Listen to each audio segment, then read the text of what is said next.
हदगाव हिमायतनगर विधानसभा मतदारसंघाचे लोकप्रिय आमदार बाबूराव कदम कोहळीकर यांच्या पुढाकारातून एसआर ट्रस्ट आणि एलिमको यांच्या संयुक्त विद्यमानं हदगाव येथे दिव्यांग बांधवांसाठी मोफत सहाय्यक साहित्य वाटप शिबिर उत्साहात पार पडलं।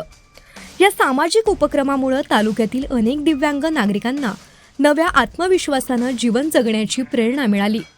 शिबिरात शेकडो दिव्यांग लाभार्थ्यांना कृत्रिम हातपाय, कॅलिपर्स, वॉकर तसंच श्रवण यंत्राचं मोफत वितरण करण्यात आलं।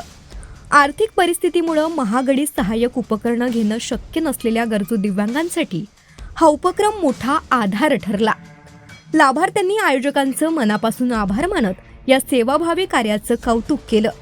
यावेळी आमदार बाबूराव कदम यांचे चिरंजीव शिवराज पाटील कदम, संदेश पाटील, शीतल भांगे, बबन माळोदे, बाबूराव काळे, बाबूसराव कदम, गजानन पतंगे, रुपेश तंत्रे, राजाराम चौतमाल, विनोद कदम, पत्रकार कृष्णा चौतमाल तसंच एसआर ट्रस्टचे कर्मचारी, युवा सैनिक आणि शिवसैनिक मोठ्या संख्येनं उपस्थित होते। सामाजिक बांधिलकी जपत राबविण्यात आलेल्या या उपक्रमाचं परिसरात सर्वत्र स्वागत होत आहे। लोकराज्य टीव्ही न्यूज चॅनल करिता कृष्णा चौतमाल, जिल्हा प्रतिनिधी, नांदेड।